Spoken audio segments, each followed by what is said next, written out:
Hey, so I was in Sally's Beauty Supply the other day, and why I was in there is another story, but they had posters promoting Women's History Month. Did you know that March is Women's History Month? Yeah, I didn't either. But with that in mind, March provides an appropriate opportunity to explain biblical principles about a woman's place in society. And one of my goals for this video is to further strengthen women in what God has called you to do. And at the end of this video, ladies, I hope you'll comment below and let me know if my goal is accomplished. Because after all, femininity is under attack in very strange ways in our culture. And since it's under attack, it's important that as Christians, we know why we believe what we believe about this very important topic. Specifically, femininity, it's under attack by so-called feminists. One would think that feminists would be advocating for femininity, but in reality, to be a feminist in 21st century America is to be a part of the degradation of our culture. I mean, notable feminists include people like Whoopi Goldberg and the other women of The View, who during this Women's History Month, they interviewed Dylan Mulvaney. That's right, they interviewed a man who's pretending to be a woman. I want you to see this. Watch. Please welcome Dylan Mulvaney.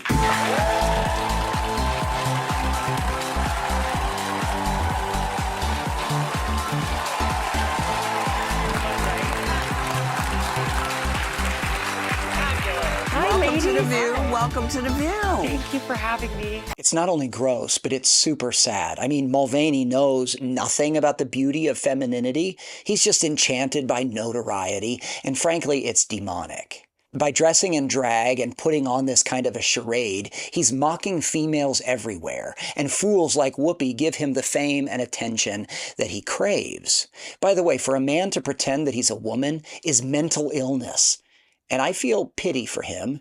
He certainly needs Jesus. People like Whoopi are making Dylan's delusions mainstream. What a mess. But by no means is that the only instance of this type of nonsense.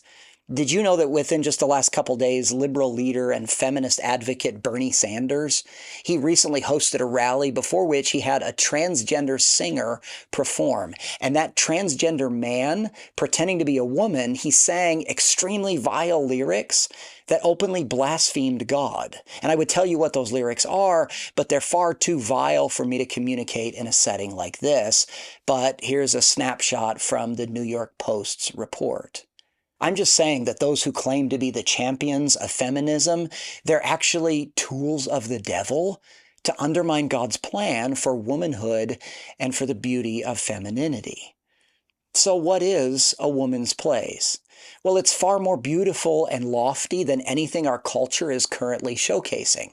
A woman's place starts with her being an image bearer. She was made in the image of God.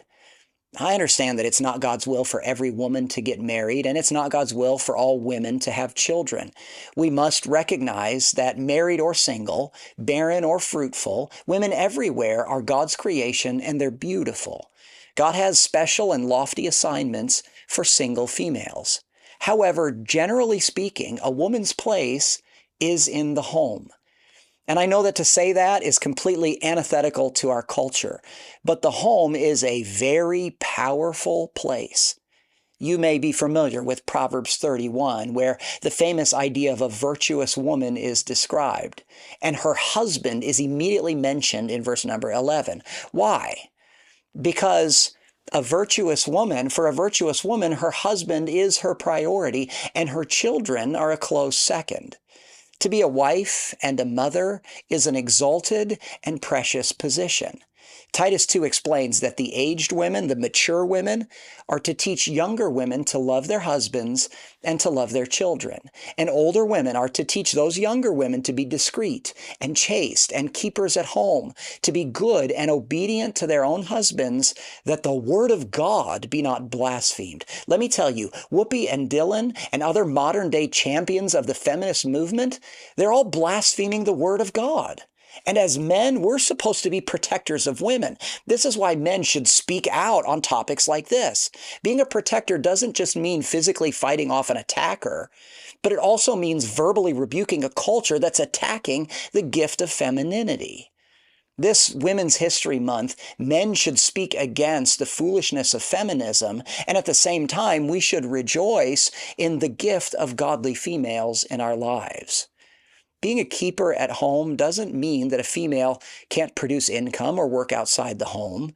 Clearly, the Proverbs 31 woman, she helped provide income for her family. But primarily, she was focused on her family. She wasn't trying to be a boss babe. She worked, but she worked for their sake, not for her sake. Young ladies, if you're watching this, your biggest dreams should not be to climb the corporate ladder, but instead dream about building a life with a godly husband and raising children who love Jesus. Whether you end up with a husband or not, children or not, I encourage you to dream of embracing your femininity as an image bearer and dream of ways that you can promote the gospel in the lives of others. Women are nurturers. God made you that way. Women are often mothers. Women are educators. Women can do many things that men cannot do. And men can do many things that women cannot do. Those distinctions are not a threat to the opposite gender.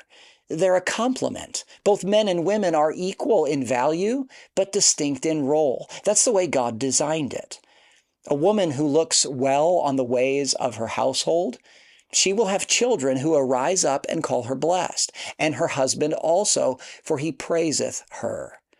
If you know me personally, and you know my wife Britton, then you know that Britton endeavors to be a submissive wife in an Ephesians 5 kind of a way. But she's definitely not stifled. Lots of people describe my wife as spunky. Being submissive doesn't necessarily mean being subdued or diminished.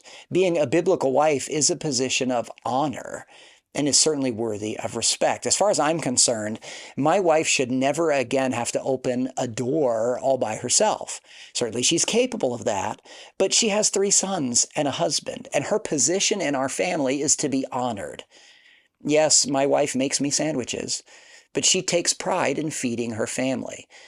Unless we go out to eat, like 95% of the meals over the last 26 years of us being best friends have been provided by my wife, prepared by my wife. The Lord has given us 3 sons, and as their mother, she finds fulfillment in nurturing those boys and being a listening ear to them. Proverbs 31:26 explains that a virtuous woman, she communicates wisdom and kindness. My wife loves being a confidant to our sons. Those boys bring her so much joy.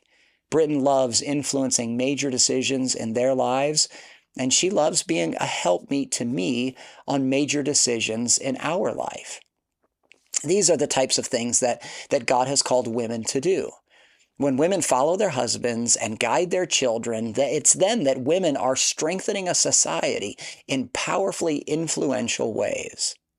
So for Women's History Month, men, women, and children, we should all rejoice in the gift of biblical femininity. And remember that the pronoun she, it's sacred. A female's position in society is to be honored, not distorted by some odd political agenda or distorted by some male mental illness. I'm saying don't play those pronoun games. Those games are an attack on God's design. Listen, if you just watch this video and you find yourself mad at me, you've missed the point. You should be mad at Whoopi and Dylan. You should be mad at the people mocking femininity, not the people trying to protect it. So I say all of this to say, I hope you have a very happy Women's History Month. I'm James Johnson with Strength for Life. If you would comment below and let us know the names of some females who have been the greatest and godliest influences in your life.